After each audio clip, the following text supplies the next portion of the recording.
let's listen to Joe Biden, because he's got more blame game going. Now he's blaming Texas and Florida and that DeSantis guy for a bunch of stuff. No one knows better than the people in this room. We have a lot more work to do. A lot more work to do. I don't have to tell you about the ultra-MAGA agenda attacking families and our freedoms. 300 discriminatory bills introduced in states across this country.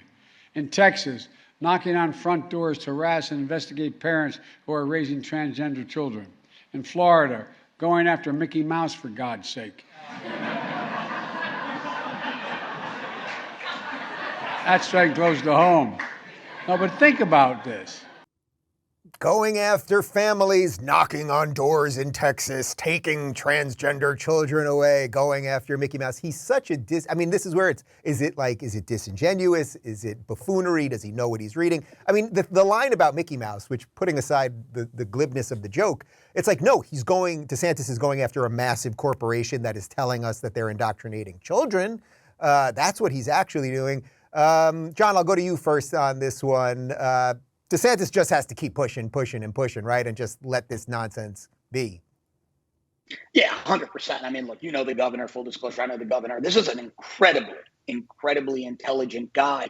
But the reason that DeSantis terrifies the left, Dave, and I think you'll agree with me, you've done your tour with Ron, you've gotten to know him very well, and I think Jedediah and Liz have gotten this just observing him, is DeSantis has something Trump never did. DeSantis understands how to dismantle administrative state institutions.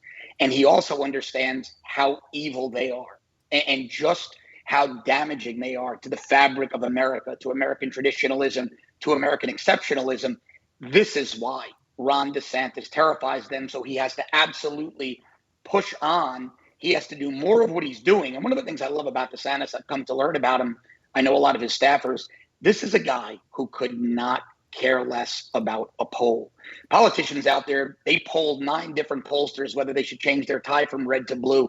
DeSantis will make these sweeping moves. He'll go after Disney in Florida and never once poll it because he knows it's the right thing to do. I think Ron gets up every day, Ron DeSantis, and he says, hey, look, what's going to be best for my constituents, my state, and the country at large? And really, that's the lens through which he makes his decisions. He's going to continue to throw him off balance, but yeah, he needs to continue right on the same path. You know, can I tell you what a real deal person he is? When I had him on the tour in Orlando 2 weeks ago, so I'm sitting in the green room with him, and my team walks in, and I introduce him to everybody. This is Connor, this is Michael, this is Phoenix. He goes, that's Phoenix? He's the guy in the book? I had told a story about Phoenix, who was my intern at the time. And the governor had actually read the book, remembered his name, and asked him about it. Like, that tells you this guy is legit. He is not just pretending. He is paying attention. He's reading stuff. Like, it's real. I want to show you a headline from Business Insider because it gets to John's point here. Look at this.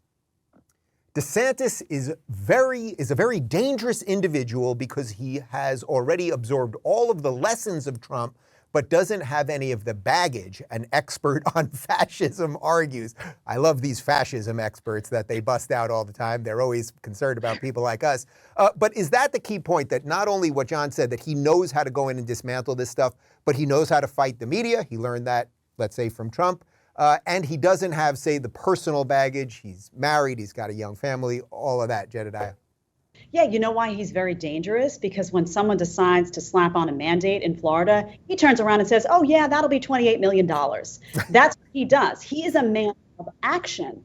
And that's why I was saying this is his moment, because he didn't just sit back. A lot of governors, GOP governors, sat back and they said, oh, we object to what the Biden administration is doing. What did you do about it? This is a guy who went in and he fought mask mandates. He fought, vax mandates with policy that protected people in Florida. Listen, I was on a podcast a couple of weeks ago, the PBD podcast, and I was just going to mention it. Okay, listen, God bless her, bless her heart. But she actually came out and said she's running in Florida. She came out and said, we should have shut down Florida earlier because then we could have stopped the spread of COVID. My head nearly spun around exorcist style when she said that, because I couldn't believe that someone was saying that in the summer of 2022. Not only that, everybody moved to Florida because he didn't follow those policies of lockdown that New York did, that California did. All of those places got buried, and it's just pure idiocy. Everyone you know got COVID, vax, not vax, they're still getting it. It's everywhere. So the idea that you would have shut down earlier and stopped the spread of COVID, I mean, this is the type of pure, sorry to say, but idiotic talking points that he's battling. So this is the guy of the moment. And I think you're right. I think he has a way of dismantling media. He doesn't care what they say about him. He doesn't care. It doesn't keep him up at night. He's like, I'm going to do what I have to do for the people of Florida. I don't care what you write about me. He has a good retort all the time, and he gets stuff done. I like governors oftentimes because I say they have a track record. You can look at what he did in Florida and you could say, well, magnify that. Now make him the leader of the free world and see what happens. All these other governors asleep at the wheel, you better be paying attention to what he just did. This is the guy. I'm telling you, man, this is his moment. He's the guy to go against Joe Biden. I don't know if he wants the job. I don't know him personally, but if you guys have his ear, man, I'd be telling him, go for it.